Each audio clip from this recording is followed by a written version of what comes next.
Welcome to the Real Estate Show on KMED. Pete Belcaster and Joe Brett, the real estate guys, with you here this weekend as January moves along here in 2015, and hope your new year has gone well as it can be, for everybody, and good things are ahead. Looks like in the real estate world. Holidays are winding down. Only 2 weeks to the Super Bowl. Yeah. It is, isn't it? That's all over. And this is your sad time. This is your sad time. I know that. Well, hey, wanted to tell you, we get together every week with you here on Real Estate Show. Joe's a broker with RE/MAX Ideal Brokers. I'm with John L. Scott. And every week we talk about all things related to real estate. Today we're going to talk about interest rates and things like that. A timely topic. A timely topic because Guy Giles is here. He's a sales manager for Summit Funding and our resident mortgage expert. How are you doing? Happy New Year. You haven't seen you in the new year. Oh, I know. It's going by fast. It Yeah? seems like we're just celebrating Christmas, and now, I don't know, we got a holiday again this weekend. It's just, I don't know, the year's just cruising by. Well, anyway, what in the world's going on here? Are you surprised by, all the stories? Everyone's going to say interest rates are, they're going to go up. They're going to do Guy called this. some people back east, and the interest rates have lowered. We're holding them down for just a few more months for you guys, so got to give one of us a call and come buy a house. So what? So just tell us what do you know what's going on here? Why is this happening? All right, tell us there. What's Talk into that happening? thing. Our economy is not fixed by any stretch of the imagination. I think we're coming along very, very slowly, but basically the European people are doing a whole lot worse. So when it comes to investing in different things, mortgage-backed securities, bonds, treasuries, things like that, you're looking for the highest yield, obviously. They're looking at doing some buybacks like we did here a few years ago when we were just trying to get our stuff jump-started. If you're only making 0.5% over in Europe, and you can make, even our 10-year treasury is probably trading around 1.7, 1.8 today, which is a whole lot lower than it was just a couple of weeks ago. If you can get that rather than 0.5%, you're going to do it. So we're just that, yeah. So along with consumer confidence was out today, so we saw a little bit of reversal over the last couple of weeks. But for the most part, rates are going down because people that wanted safe investments, they're investing in these longer term things, and that directly affects our rates. The mortgage securities, those are big groups of mortgages together that investors get pieces of and get performance return on. And they know now that they're not doing the subprime loans mixed in with the person with the 840 credit score right now. So they know that Fannie Mae, Freddie Mac, Ginnie Mae, all the guys are writing their guys and gals writing their loans the right way. So there's not the concern. That may be the biggest difference, isn't it? Because in confidence prior to the Great Recession, that wasn't the case, was it, in terms of the loans? So these are safer investments now. So that's what you're saying, right? Well, yeah, and I think anybody that's seen yard signs at their house over the last couple of years is seeing the sales prices are going up. So, I think everybody's just feeling a little bit more confident, at least about the housing market around here. So that stuff's just... It's improving. All right. Well, guys brought along Cheryl Malone, who's a broker with Windermere Van Vliet here in Medford. And Cheryl, you got to talk right into that microphone there. So first of all, you do. I know you do a lot of deals. Well, you and Joe have done deals together, and I know you and Guy work a lot as well. What do you think of this interest rate thing? Does this surprise you? You've been around a long time. What's going on with that? You think surprise? Well, I think it's great that the economy is improving and that people still have an opportunity to buy homes now and get in, when the interest rates are still low. When I bought my first house, my interest rate was 13.5%. Yeah, mine was 17.5%. I remember that. So it's very odd. Yeah. So she had better credit than you, is what you're saying. No, I think when I was older, maybe it was just. I think that was anyway. Never mind. That was a long time ago in the 70s, actually. When that happened, it was 17%. Yep. Anyway, but yeah.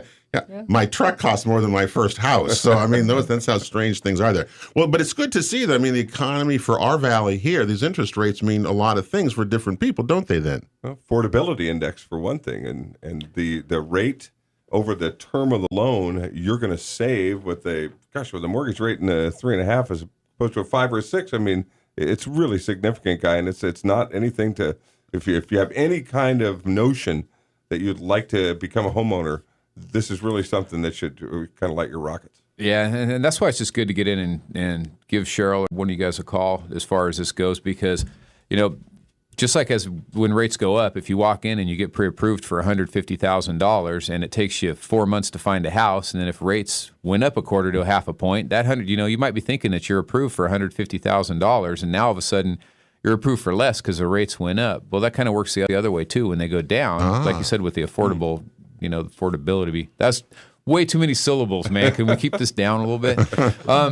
Affordability, it just helps out with when the rates are lower. You might come in and get approved at 150, and then all of a sudden you're at 160 now because that helped. Yeah, the buyers are able to buy more house for their money right now because of the lower interest rates. So. Isn't that funny how that works? But the supply, of course, the issue is supply.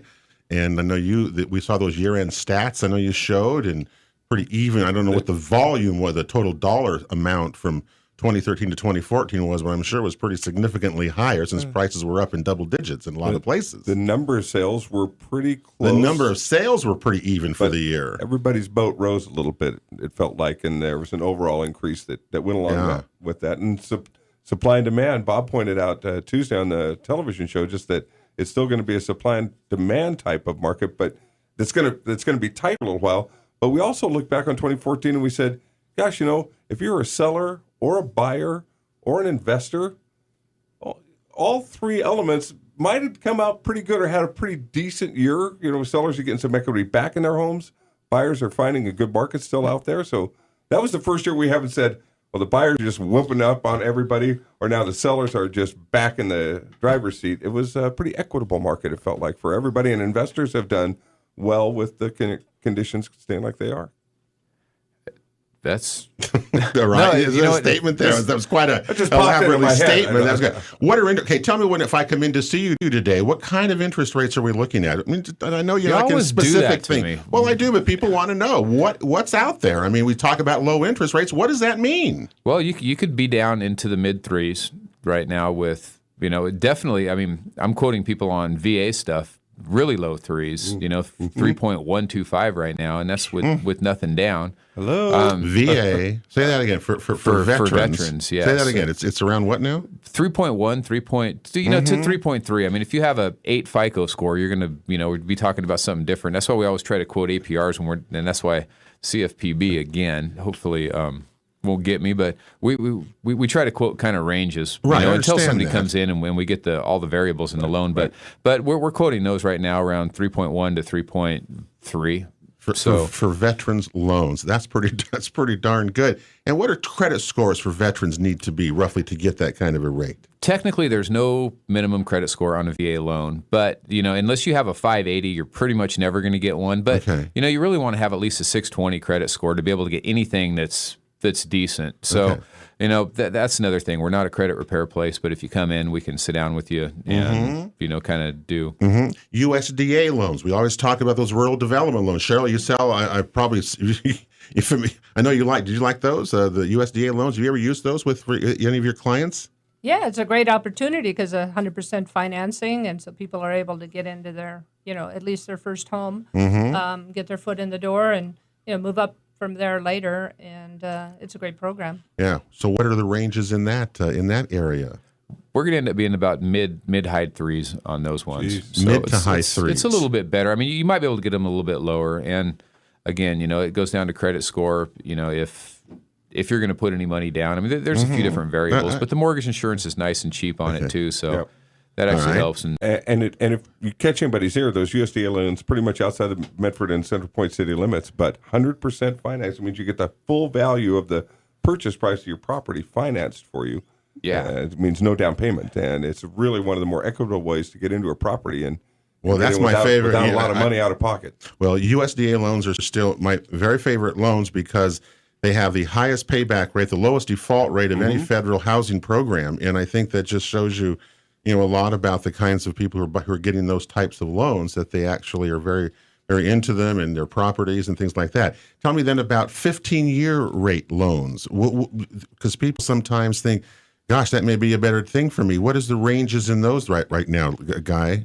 You could be in the really low threes. I mean, you might even be able to find a high 2 on one of those. I haven't priced one out, to be honest, in the last couple of weeks since all this drop. I've been dealing with some jumbo stuff, and I'm putting some people in on some jumbo things at 3.6. I saw in my inbox, I'm sorry, 15 years in the twos. Yeah. And the first thing that flashed into my mind was, I need to pinch myself.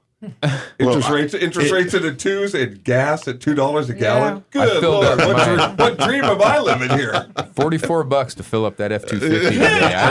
I've never done that before. No, that was nice. That feels good. But yeah, and that's the one thing to be a little cautious of, because I always say, what the big print giveth, the little print taketh away. So when you're seeing a lot of those 2% rates, a lot of times that's just to kind of get you in the door, and then by the time it's all said and done, it's more than that. Absolutely, sure. So and it's not. Well, that that's it why can't you be come done. to someone like you who at Summit Funding, because you know these things, and I appreciate it, and that's really good. Okay, you said you something about jumbo loans. Tell us what you're doing with that. What does this mean for people That market who have is to have definitely jumbo picking up, loans? yeah. What is this? Yeah, what does that mean? Tell us that. Well, the people that are buying the house, a jumbo loan, I probably should clarify that. It's in this area, it's any loan that's over $417,000. So the government allows Freddie Mac and Fannie Mae to buy loans up to that amount. Beyond that, then you're just looking at banks doing private loans for those sorts of things. And the rates have never been lower than they are right now. I literally locked a guy in at 3.75 this week on one. And I don't know. It's just that there's never been rates like that before at all. So if you're buying a big house, So a give big Cheryl a call. house. I mean, the big houses are where you're going to use those things. Cheryl, have you used those before? Those jumbo loans with clients? Because I never have. Seriously, I mean, I've never had to use. They're pretty rare around here. Is that right? Because Yeah. I don't hear about them much either. I don't know if that's just who you run around with. Well, right now I'm seeing a lot of cash buyers. Actually, people finally having enough confidence to spend that kind of money. Really? And buy a home. In So cash. that's good. I know Guy doesn't like cash buyers, know. but I understand that. But I think what used to be about a third of all transactions, wasn't it at one time, were cash buyers? I think we read one time about that. I mean, a lot of people, surprisingly, there are a lot of cash buyers out there and things like that. So the 30-year fixed on the 15, those rates are really something right now. So that's a good thing. Now, what happened? One of the big stories this week was, that the mortgage insurance that we've talked about that got tacked on to all the Freddie Mac, the Sally, all the loans changed. So, Guy, what happened with that? Why did it was really going to put a crimp, I would assume, in a lot of buyers. Basically, what they did is when the FHA needed to shore up their walls or whatever, they needed some extra money a few years ago. Whether or not they needed it, it remains to be seen. But it's just the government, hey, we're going to mandate this. But not to get too political, they basically tripled the mortgage insurance on FHA loans, and now they came out just last week and they ended up lowering it by 50 basis points. Which, if that doesn't mean a lot to you, it's basically a half a point. So on a $100,000 loan, it would save you about $500, per year. So I didn't do the math. I mean, I think it was $750 or $75 a month for a $200,000 house when I did the math. They Maybe basically like added a lot of money on to the prices. Now, so mortgage insurance generally goes until you've got 20% equity. Yeah, that's another thing that. I'm going to get arrested, It's- man. That's another thing the government just kind of changed. No, They're like, hey, government, let's They just- made it look- lifelong for Look the how term much of the loan. Look how much government regulates every little thing that we do. I mean, they're the ones who are responsible for so much of it. So they're the ones who have to fix it. Yeah, and at the end of the day, a lot of the stuff that they did with the Frank Dodd Act, there's a lot of people in my industry that are not happy with any of it, but it really did a lot of good things to protect the buyers, and really that's what's important. I like to be able to see one of them in Costco and not worry about a can of soup flying at me. So it is nice to be able to have a good, honest product for people. But yeah, they lowered the money per month that you have to come in with for that product. But it is for the life of the loan still on FHA loan. So It's still for the life of the loan. yes. Right, So right. I think people are coming up with alternative programs. Now conventional, you go with just 3% down. And Right. if you're a first-time home buyer, so there are some FICO, credit scoring things involved with that too. But you can have gift funds from parents, and there's just a lot of ways right now that they're not getting creative in the way that they were as far as doing loose lending, where you just come in and say that you work at McDonald's and make $150,000 a year, but you actually document all of it, and so they're coming up with a little bit more common sense ways to ease up and get people into houses at this point. So. Well, things like that mortgage insurance for the life of the loan too. That's really tough. I mean, you get that paid down a little bit. That was always one of those little gates you crossed where your payment might come down a little bit. Over the term of the loan, that's a lot of money. And again, it's that affordability index. It's how much money can you get, how much house can you get for your money, and that tax on that's pretty significant with a first-time home buyer or in the lower ranges of houses. Is there less interest? Difference. Well, is there less interest in FHA loans now because of this? Because the conventional loans are able to be better. Well, is that true? Is that right? If I had another option, I'd sure look for it. Well, I mean, is that what you're seeing?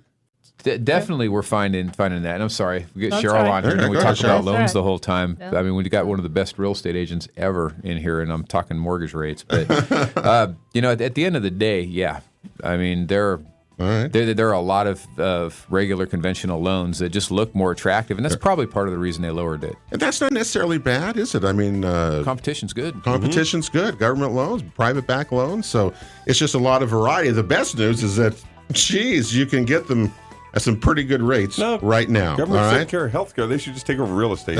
No, we don't want government involved in all. We're coming right back after this. Welcome back to the Real Estate Show here on KMED this weekend of January 17th and 18th of 2015. Pete Belcaster and Joe Brett, the Real Estate Guys with you. This show repeats Sunday mornings at 9 o'clock right here on KMED AM 1440, FM 106.7 FM. Of course, in all of our shows, you can see them at youtube.com/Real Estate Show Oregon. Yeah, what? We invite folks to tune in to the Real Estate Television Show on Charter's channels 180 and 183 up in Grants Pass, and check out this month's look back on 2014 and a really interesting segment with Laurel Adams from All Cities Property Management. Yeah. And next weekend, tune in for Pete's birthday party live on the show. Oh, as we're going to dear. wish Pete happy birthday. No, we're not. That's when we do that. I have the document now. Before we go, here's that. Home ownership in America. I mean, this is just the best. We always talk about, how important, by the way, we're with Guy Giles, we're with Guy Giles, who's the sales manager for Summit Funding, and with Cheryl Malone, who's a broker with Windermere Van Vliet. And the thing that we talk about why it's important to, for home ownership, the American dream is, listen to this. This is from the New York Times. It says, home ownership long has been central to Americans' ability to amass wealth. The net worth of homeowners over time has significantly outpaced that of renters, who tend as a group to accumulate little, if any, wealth. I mean, that makes sense, doesn't it? That makes a lot of sense. The study found that the average net worth of a homeowner in the United States was $194,000. It's 36 times greater than that of the overall net worth of a renter of $5,400. That's significant. So you accumulate wealth, as we know, by buying. And Cheryl, you said you started back in the day with some rental properties. Is that right? I mean, is that how you kind of got that bug and stuff?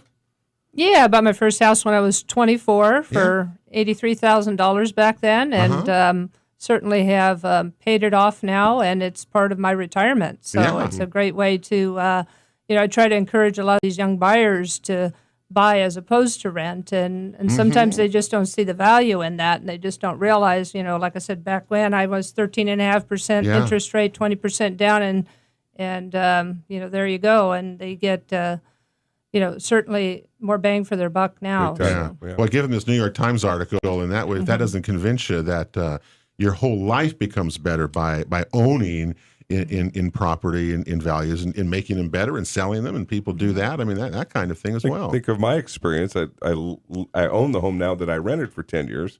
So for 10 years, I did a really nice thing for my neighbor Paul next door and helped him amass all that wealth. And now it's working for me. I'm telling you, it's totally flipped my financial future to have a stake in that home and to now have it on the rise a little bit and doing and working those things that I'm going to count on later in life. I've seen studies also that show that if you are a homeowner, you're going to be more content with your job, you're going to stick around longer, you're just going to be more stable. So it's a good idea for business owners to be kind of thinking that way with their folks too. Yeah, in your neighborhood where you live, it's more stable and everything about that. So, I mean, that's a great evidence that buying, and the thing is, with such programs that are out there, it's pretty, let's say, easy to do, but it sure makes it a lot more simpler and a great opportunity. I guess that's to kind of do that. Sheldon, you've been in the Valley for some time. What do you think of this market that's gone on? You're 2014. I know you do a lot of deals with Guy and things like that, but what did you think of what's going on around our Valley? Well, I had a great year last year. A lot of buyers, a lot of people relocating into this area, which Tell us where are they coming from? California, Alaska, Idaho, mostly. And they're coming here for what reason? Retiring. Most of them are, retiring. Yeah, Okay. they're in their 50s and they're, tired of the California, politics and taxes and all the good things that California has to offer. And just looking for a nice place, which the Valley offers, with its, weather and accommodations and well-priced homes for them. And where is the strong parts of the market do you see? We always talk about different areas do better than others, right? I mean, East Medford sells the most of any place, in the Valley. So where do you see that happen at?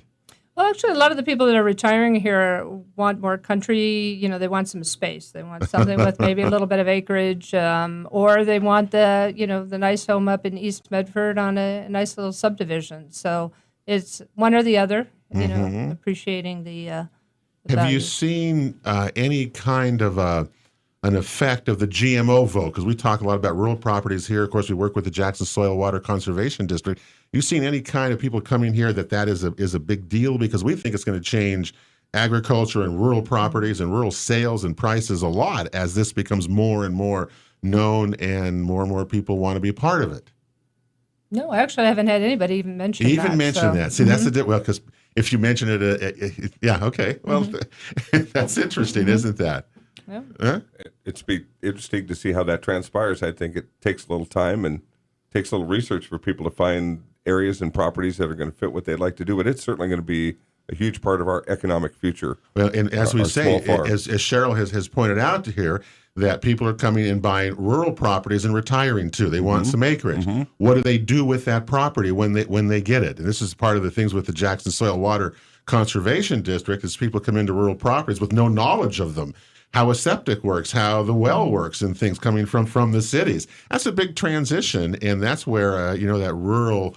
That's why they come in so handy to people, and why they take advantage of that. Give me septic problems from now till the end of the month, as opposed to traffic 6 lanes wide crawling down the freeway. I'll take the rural life. I think any kind of the thing. And one of the things, just to tell you that's happened, and just to know this, if you do live in a rural property and you have a septic system, use a septic system, there's now in the real estate world a new form which is now going to be treated the same as a private well addendum. Is that, Cheryl? Is that right?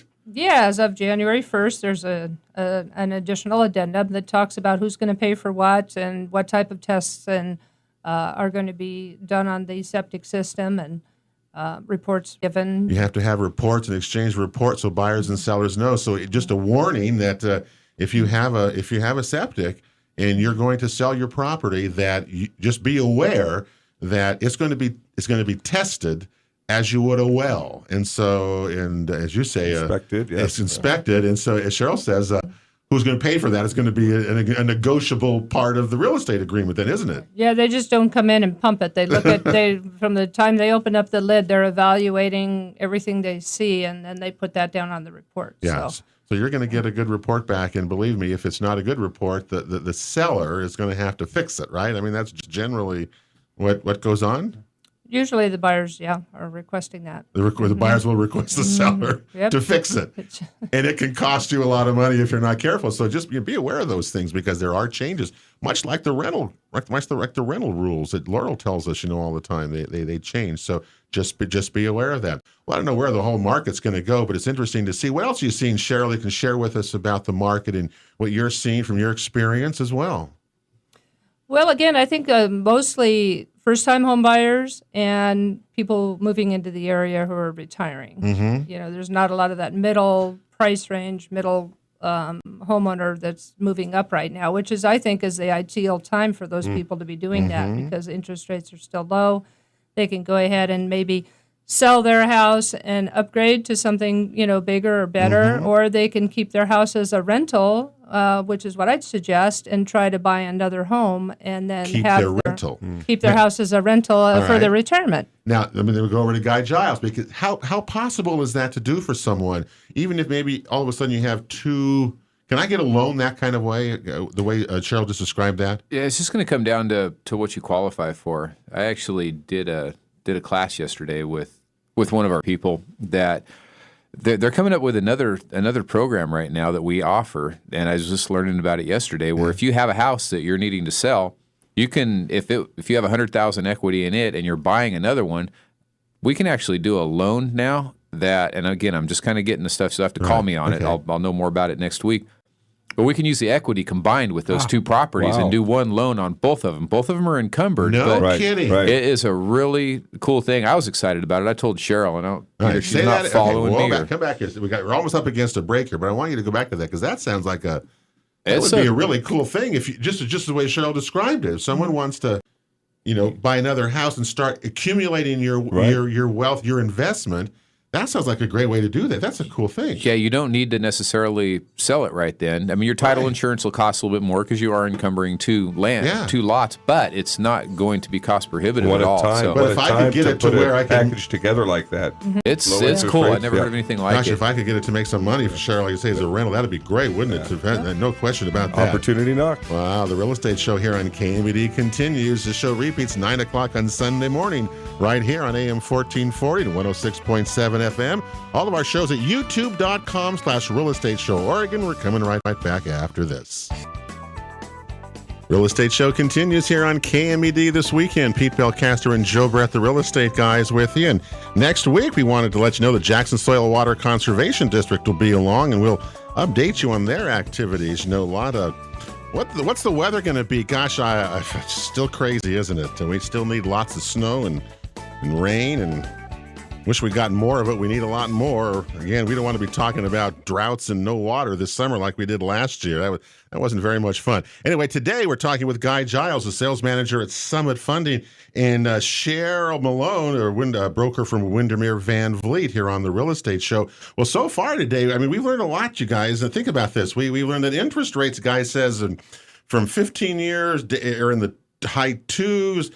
VA loans in the low 3s, USDA loans in maybe the mid 3s, and things like that are really popping and doing that. That's what we've learned today. And Cheryl told us about some of the buyers that she's been dealing with and those kinds of things. And it seems like 2015 is off to a good start. But Guy, before that last break, you were talking about kind of a new loan program. We were just talking about accumulating wealth, and renters is what Cheryl said, how she started in her real estate world years ago with a rental, and look what you'll be able to accumulate. So tell us about the program. I know you don't know a lot about it, but tell us about what that was again, because I found that to be very fascinating, and that could really be a game changer for a lot of people. I did too, and again, it's a portfolio product, so it's not something you're going to find out there in the mainstream. Okay. So it's one of our brokers that we deal with that we can go, and basically what you're doing is if you have your old house, and again, I'm getting the guidelines on this thing, but if you have your old house, you might have some equity in it, and you want to buy a new house, they'll allow you to encumber, so have a loan on both the houses. So maybe both of them together, they're worth, I'll just make up easy numbers, $200,000. You owe $50,000 on your first house. Well, between the two, you have $150,000 worth of equity. So they'll allow you to pull some money out of the one to put the down payment on the other, and basically you just have a loan on both of your houses. One loan on two separate tax lots kind of thing. Yes. Yeah. That's unusual, isn't it? Is that unusual? I've not heard of that. 24 hours ago, I hadn't either, to be really honest. But from talking to them, I said, well, are you going to kill them on the rate? And the rates that they were talking about, again, they're just finishing this program up. They were not out of line at all. So wow.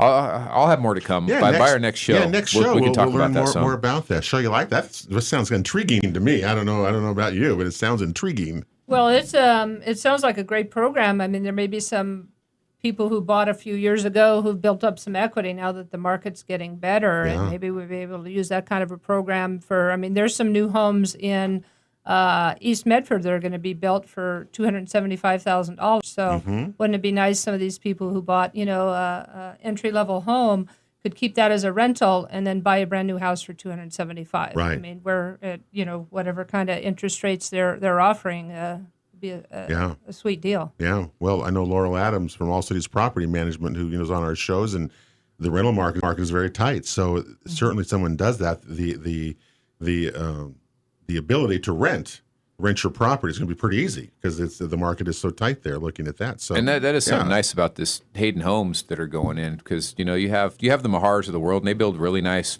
upscale houses, and these ones will kind of be in between, right in the East Medford area. They still have some West Medford ones, by the way, that are the USDA. They have a few of those lots that you can still buy in Medford under the USDA, which is, again, the program we talked about earlier. USDA will allow you to buy a lot to build on? These are ones that Hayden actually, they will build the house, and then you'll just do a loan when it's completed. So you go, you pick out all your things, you pick out your finishes, but to be able to get into new construction in Medford, and it's separated. It is West Medford, but it's kind of north, so you're separated from. You're in the USDA zone. You have to be in the zone. Yeah, so it's actually, they're doing some cool things, and they just, like I said, or she said, that they picked up some East Medford lots, and you might want to check them out. Yeah. Well, the whole market, there seems to be a lot of activity in terms of what you're doing right now. You're busy right now, guys. Is that what your summit funding? You guys are pretty busy? I am. I'm trying to stay focused on the purchase market. I don't want to be that guy that just chases interest rates all the time, because they're just, I think it's such a good time to buy, and I'm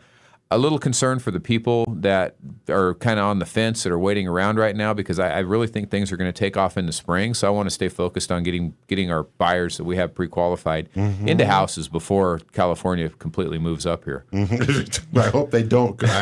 I hope you're wrong on that. I mean, we don't want to see that. Right. After you're traveling down like we've done this last month or so down to the Bay Area and to LA. I've been to LA, San Francisco, Houston, and Dallas. Wow. I mean, in the last month. And the traffic, the people wanting in and out in real estate is just really crazy. I mean, we always talk about this. We live in such a great spot, and we don't want it to be, we don't want it to be, certainly want it to be ruined, because we love it here. Anyway, Cheryl, tell me about your dealings with little bit with Guy and Summit Funding. We hear a lot.